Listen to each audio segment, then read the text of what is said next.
We expect 2017 to be more stable in price than 2016. 2016 was a very interesting year. We had the lowest oil price of $26 per barrel in January. We had record lows for the number of drilling rigs in the United States and record volatility for the oil market. Because of the OPEC deal and because the market's back into supply and demand balance, we expect price to be more stable in 2017. But it's still going to be a very interesting market as we watch what goes on, because there's a lot of dynamics that are still taking place.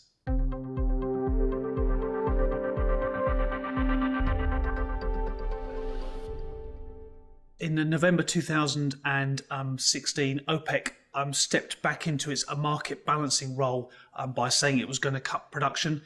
Effectively, 2 years ago in 2014, OPEC withdrew from that role. They're now stepping back. We don't expect all of the 1.2 million barrels per day of promised cuts to be delivered, but we do expect some of those to be delivered, and that will provide some market price support, particularly in the first half of 2017.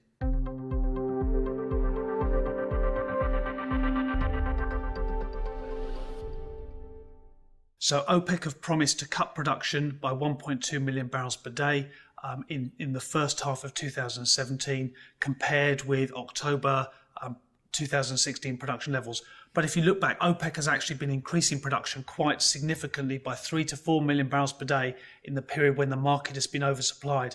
So although they've said they're going to cut, effectively that cut is from a relatively high production level. It will still help the market. It will still take some of the oil out of the market and provide some price support. We expect around 50% of the promised cuts to actually be delivered.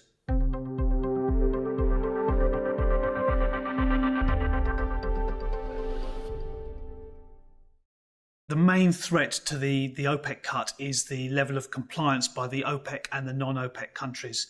If we look back historically to when previous cuts have been promised, it's typically Saudi Arabia, Kuwait and the United Arab Emirates that deliver on the cuts they've promised. And we expect that to be similar this time. Those three countries have promised around half of the production cuts. And so that's the sort of the level we expect to be delivered.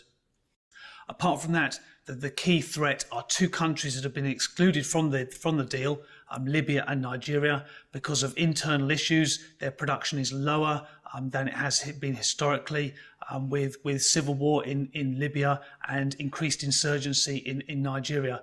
If either of those two countries is able to recover some or all of their lost production, that will threaten the deal, because then potentially other OPEC countries would have to increase the level of cuts that they're going to deliver to stay within the total cap that OPEC has promised.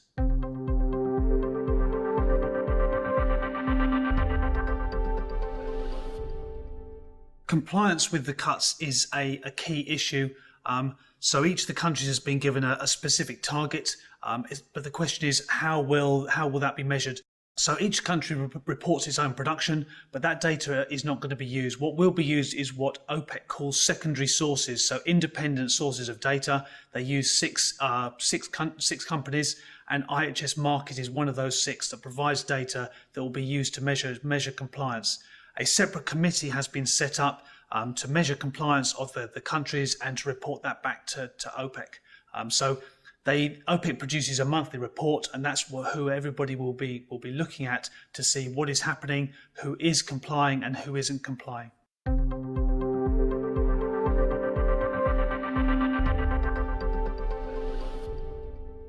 The main issue outside of OPEC is the rate of production increase from the United States. So production in the United States increased rapidly between 2011 and 2014, going up from 5 to 9.6 million barrels per day.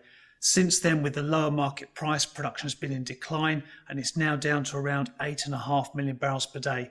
But we think that's the bottom. So producers in the United States have become more efficient. Market price has gone back up a little bit. So we expect in 2017, right now, US production to start heading back up again.